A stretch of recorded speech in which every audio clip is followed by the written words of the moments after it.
Alright, somebody requested this video, and I thought about doing this video before, but probably figured no one would actually care on how I come up with the decks or how I build decks, since they just look at the videos and they can see the final result.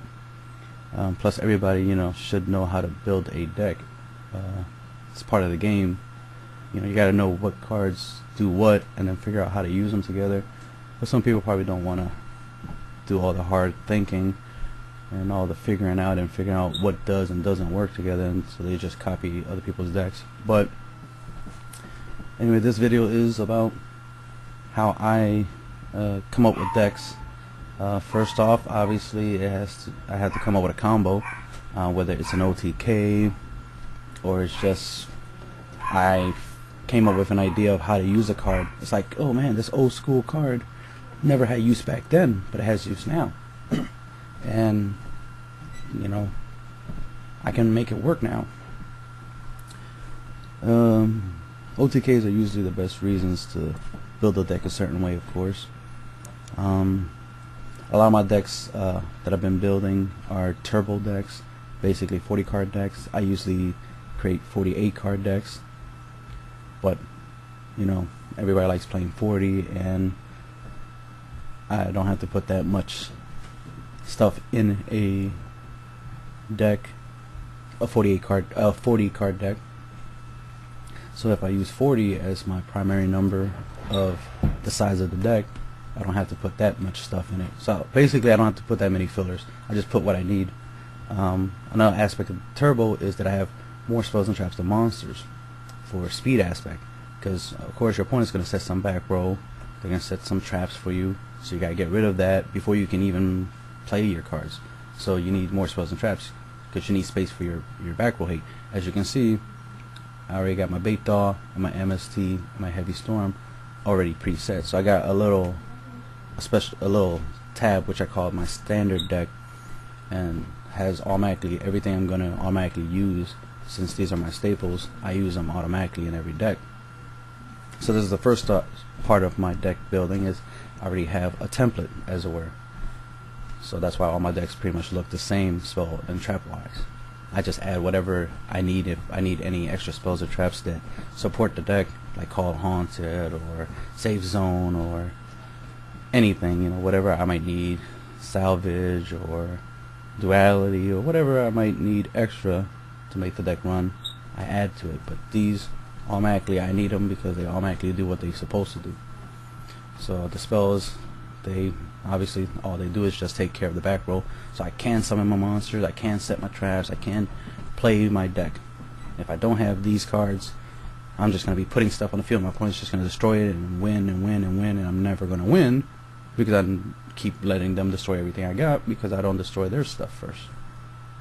Karma Cut, Regeki Break. Karma Cut because it gets rid of monsters on the field and in the graveyard that are the same copy, plus it's chainable. Me discarding a card is a benefit, not just a lot of people will be like, oh, but that's a neg, but it's also a benefit because if I want something in the graveyard, if I'm purposely trying to send something to the graveyard, it's a plus for me, not a neg. Same goes for Regeki Break. It lets me destroy any card on the field at the cost of discarding a card, which I can take advantage of the discarding to my advantage, but the fact that I can destroy anything I want. So sometimes you don't know what is it you need to get rid of, so there's no point in playing stuff like Warning or something, which only can stop basically monsters. It can stop some spells and traps that bring out monsters and some monster effects that bring out monsters, but mainly it just deals with a monster being summoned. So I'd rather have something more universal. Plus I don't want to wait until something happens. Plus Regeki Break is chainable, because if I realize, oh, that monster you summoned, it's not really, it's a big monster and it'll be hard to kill, but that field spell is way more addicting. That field spell is what's giving him the advantage. If I get rid of this field spell, then I'll work on getting rid of his monster later. So sometimes you gotta pick and choose what you will and will not do. So instead of just having Warning off the bat, sometimes plus if they play like Malefics or something, it's like, yeah, I'll let them drop a Malefic, get rid of the field spell, Malefic goes with it. So I'd rather not sacrifice life points unnecessarily to stop one monster summon, especially when he could probably drop another Malefic Cyber N or another Malefic. So it's like I'd rather get rid of the field spell, and then it just stops him in his tracks, and then it's my turn, and then I do what I do. So that's the reason why these are my staple cards. My extra deck right now, you know, since I do use Exceeds monsters, but I also use synchros, but it depends on what deck I'm using that uses synchros, so that's why I don't have staple synchros in the extra deck right now. I just got Exceeds because pretty much any deck can exceed as long as you have monsters of the same levels. So if you have a deck of a whole bunch of 4 stars, obviously you can exceed into rank 4s whenever you get a chance. This is number 83 Galaxy Queen. Obviously if you run 1 stars, you can make her. Gachi Gachi, if you run 2 stars, you can make him. You run 3 stars, you make Zenmain. 4 stars, obviously Stroke, Photon, Operative, Black Corn, and obviously Shockmaster. And for rank 6, I got Miser 7. And of course, there's other Exceeds that I like that I throw in sometimes, like Adrius, because it's great rank 5. But it depends on what I want to use, but these are like the main ones I would use in a deck. And synchros would be Stardust, Colossal Fighter, Black Rose Dragon, Caster, you know, so forth and so forth. Depends on what the deck requires. Alright, so now I got my template. I have to come up with a combo. I gotta come up with a strategy. So let's see, I can come up with a deck right now. Depends on the theme. What is it I want to do? Let's say I know I have some deck ideas. Let's see. I have some of the cards that I wanted to create a deck with. Alright, let's try to create the Gaia Champion Turbo deck. Alright, so obviously I'm gonna need Curse of Dragon, since he's the monster that gave me the idea to do this. Alright, so I got Curse of Dragon. Now if I'm right, I wanted to do a Heretic version. I wanted to be able to use their abilities, because the idea is I drop Tefnut, of course, tribute him for Curse of Dragon, which lets me bring out a Curse of Dragon. So now I have 2 Curse of Dragons on the field, and then all I need is, I prefer to use Fusion Gate because it lets me fuse more than once, of course. And of course Terraforming, so I have a better chance of drawing it, or that way I can guarantee I have it when I need it for when I do the combo. And of course I could throw in the Heretic search cards and whatnot. Let's see. Well, Curse of Dragon is not enough, and Fusion Gate is not enough. Obviously, to create Gaia, I'm actually going to need substitute monsters, and I don't want to clutter up the deck with. In this scenario, it's like, you know, in some ways you might want to use Gaia Force of the Earth, not Gaia Force of the Earth, Gaia Dragon Champ. No. Well, first I do need this fusion, so let me go get Gaia right quick. So here's the fusion, so I'm gonna need 3 of them, because the idea is to try to create 3 in a single turn, or at least 2. 2 is good. And he's 7 stars, so you can overlay and make Big Eye, so that's another reason why you might have Big Eye in your extra deck, or since you can probably make one of him, you know, just throw him in there for the heck of it. Also I gotta save the deck, don't wanna. So this would be the Gaia, I call it Gaia Champion. So this is the Gaia Champion deck. Set as default so I can test it later and tweak out whatever needs to be tweaked out, fine tune it. Let's see. Alright, so well, here it is. Swift Gaia the Fierce Knight. Alright, so Gaia the Fierce Knight, you know, could use him, but to make things a little bit easier, and I don't want dead draws, you know, you want to avoid as many dead draws or any possibility that you won't get your combo off right, so I will use a substitute. And Gaia himself is a wind, so I can't. Okay, so I want to use the Hex Seals, of course. but there is no win version, so I could just use any one of these. The deck is mostly light and dark for those who like to play like BLS or something. In case there's space for a BLS or something, you can use either this one or this one. You know, if they ever go to the graveyard, then you have light and dark for BLS. But since this deck has some lights, I just throw this one in just for the heck of it. So now I have him. I could also throw in more. I don't have to hold back much, you know, because now I have a better chance. Now I have 6 out of 40 cards that I can draw a hex seal when I need it, and all I need to do is do the Heretic to bring out Curse of Dragon. Boom, and I create Gaia champion. Alright, so what else? Let's see. What else can I use?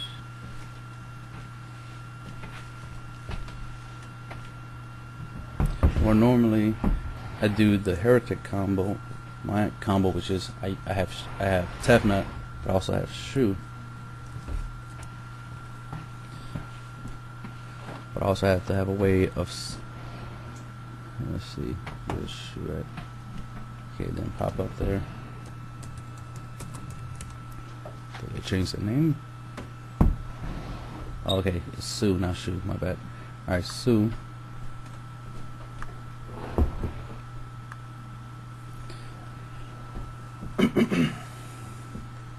So now I got the pretty much almost got the deck full of what I need. So let's move it up. I like organizing my stuff. It's just the way I do things.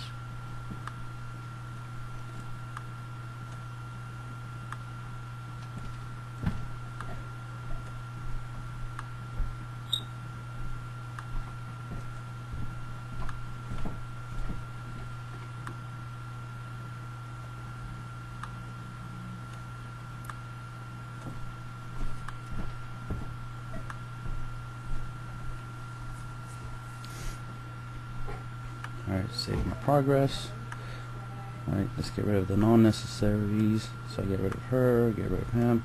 Keep the Zens, since I do have 3 stars in the deck that could potentially make into a Zen main. I currently don't have 4, and I don't think I'm going to have any 4s in here. So I get rid of all the rank 4s. The deck does have some 6s, but more likely in a combo I will more likely do rank 5s. But I keep 1 6 just in case, but I'm gonna definitely be able to do rank 5 in this build, so make sure I have something to use. And there it goes, one of my favorites. And I could probably incorporate another one. A lot of people like using Tyrus. Tyrus ain't bad, just not my preference. A good one obviously would be him. Hate back row. It's all about getting rid of the back row, because it's not hard to get rid of your opponent's monsters, you know. Since you can see your opponent's monster, you know how strong it is, so you know you need to make something stronger to beat your opponent's monster. But it's that back row, man. You never know what's back there. You never know. So I prefer stuff that takes care of the back row, so that way my monsters can do their job, can do what they're supposed to do. This is definitely a really good monster right here. He's new, so I definitely won't throw him in there just for the heck of it. Can't argue with a rank 5 3000. So yeah, you might see him more in future deck profiles because he is pretty cool. Can't attack directly though, but he works. I think of him like an acid golem. He's just there because he's a 3000. I'll take advantage of it.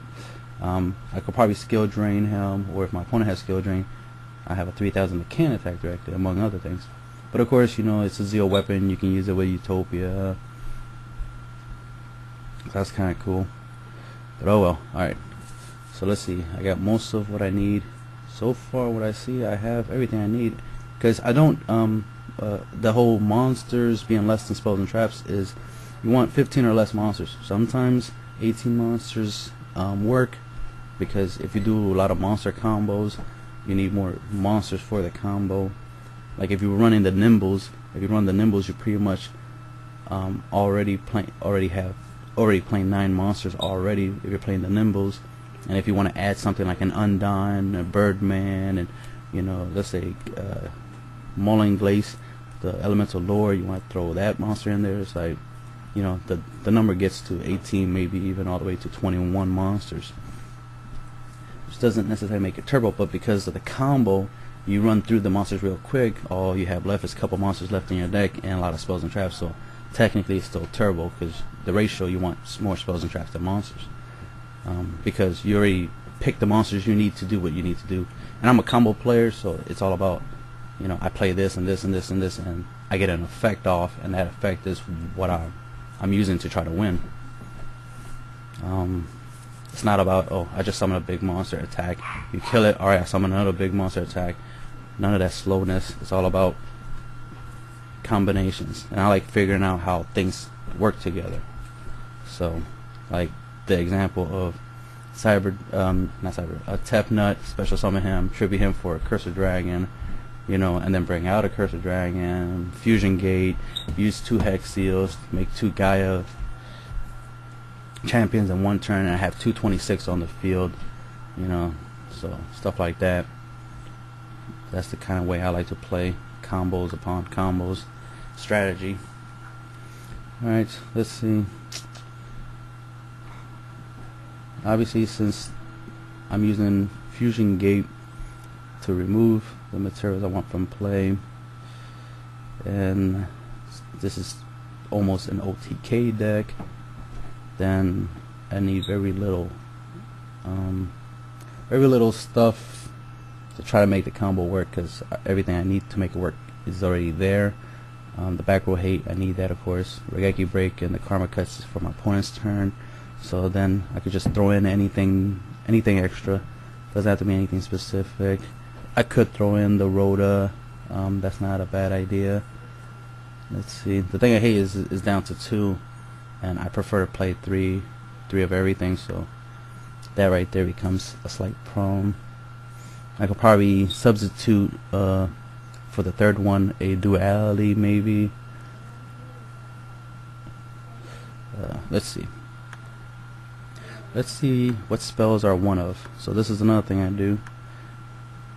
Let's see what spells. Well, Monster Reborn, that's a one of that I could use. So I could use Monster Reborn, right, and then the 2 seals.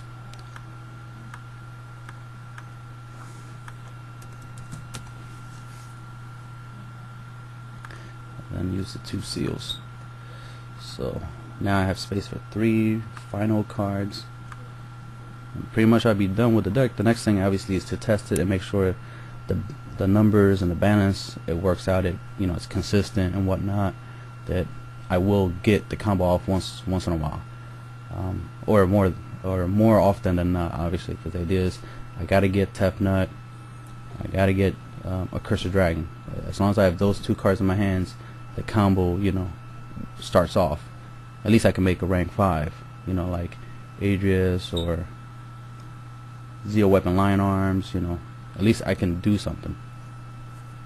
I could bring up the monster ratio from the monster rate from 12 to 15 if I want to throw in something extra, like a Battle Fader, a hand trap. So instead of putting an actual trap in the deck, like Wabaku or D Prison or something like that, I could, I should put in Battle Fader, because it also will help with the in case I have 2 shoes in my hand, I might wanna, or if I just want to summon Cursed Dragon regular, summon him as a 2000 beat stick and fight with him.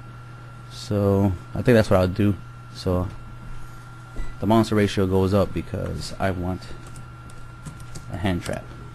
So that's the reason to put something like this into the deck. It's a good hand trap. I use it a lot.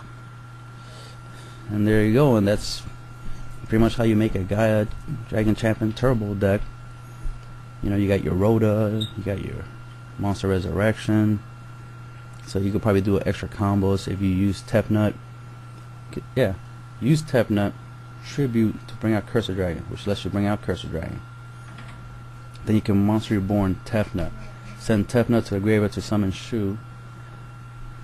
Bring out another Cursor Dragon. If you have 3 Hex Seals, play Fusion Gate, and boom, there you go. You got 3 Gaia, Force of the Earth, and a Shu on the field, and that is your Gaia the Dragon Champion OTK. So yes, we created a Gaia the Dragon Champion OTK deck right here. If you play with you play a combo with Monster Reborn. So you would need the top 3. You would need Cursor Dragon, Tepnut, Shu, Monster Reborn, obviously Fusion Gate, and 3 Hex Seals. And there you go. You got the Gaia Dragon Champion OTK. And that's how I come up with decks. There's other concepts, other ways, but this is pretty much how I build a deck. Is, you know, first I come up with a concept, a combo, then I put in the cards I need for that, and then see if there's space for more cards. I mean, it's a basic concept. It's a concept everybody else probably is using. I mean, it's a basic concept. You put in what you need, and then you put in extras. Now I know there's a lot of people out there that don't really build decks. What they do is they go online, they see somebody else's deck, they copy it card for card. They might change a couple of things, but mainly they just copy things, and that's not really deck building, you know. So if you want to know how to think about building a deck, well, this video hopefully helps you think on how to build a deck, or at least understand how other people build decks. You know, understand why, you know, there is a ratio like that. Why is there 15 monsters, 16 spells, and 6 traps? Well, as you can see here, this is why. Because of the way the deck is based off of it, based off of a trick, a combo, based off of a strategy. So the deck will be built this way. It won't be like my old way of building decks, which is 48, which is 24 monsters, 12 spells, 12 traps. That's a pretty good balance, because there's 12 spells, 12 traps, that equals 24. 24 with the 24 monsters, that's 50-50. So you have a 50-50 chance of drawing either a monster or a spell and trap. So, you know, and that was the reason why I do 48 card decks back in the day, because the math, 50-50. I want a 50-50 chance of, you know, if I already have monsters in my hand, well, the likelihood of me drawing a spell is higher, because I have a 50-50 chance of drawing a spell, trap, as opposed to drawing a monster. If I already have monsters in my hand, obviously. If I have spells and traps, then I have a 50-50 chance of possibly my next draw will be a monster. But this 40 card deck variant concept with less monsters, more spells and traps, means I will draw more spells and traps than monsters, because usually I need 1 or 2 monsters. That's the cool thing, is I only need 1 or 2 monsters. So it's not like in the old days where the more monsters you had in your hands, at least 3 or 4 monsters in your hand, you had a fighting chance, because then you just were drawing spells to support the monsters you already have in your hand. But now it's, you know, you just basically need 2 monsters. I mean, think about it. If you have Tour Guide and Rabbit in your hand, that's all you really need, right? And then you just need spells and traps, right, to support them. You summon Tour Guide gets the Tour Guide, you exceed summon to something, or you just leave those 2 on the field, like maybe bring out Sangan as a combo, set back row and play, then Rabbit, and then do Rabbit's trick and summon something else. And like, you don't really need that many monsters in your hands. So you really don't need that many monsters in your deck, because you only need what you need. Like, you just need Tour Guide to do what Tour Guide does. You have Tour Guide, 2 copies of Tour Guide at the moment, plus a Sangan, for example, and maybe another 3-star. You might have like Night Assailant or something, and right there you got what you need. So when you use Tour Guide, you can Tour Guide into a Night Assailant, or into Sangan, or into another Tour Guide, and make something, and then fight with that. And what you make usually is important, because if you make a Zen main, that lets you stall, plus it has an added effect that if your opponent tries to destroy it, you get to destroy something else. So that right there is a weapon. That's an important monster. You know, like the old days is you summon a 1800, hope to live long enough for you to tribute for like a summon scar or something, or a Jinzo or something of a threat. But now you can just summon Tour Guide, get a Tour Guide, boom, you can make a good defense or a threat. You can summon Essay Golem, and you know, and use skill drain. Now your opponent's effects are negated, acid golem's effects are negated, so now you have a 3000 that, you know, he has to contend with. Back in the day, a 3000 was blue eyes, you know what I mean? But anyway, hopefully this helps those who are interested in this. And this is the Gaia Champion OTK deck. I will test it out, see if I need to change it and whatnot, and make a deck profile. Alright, bye.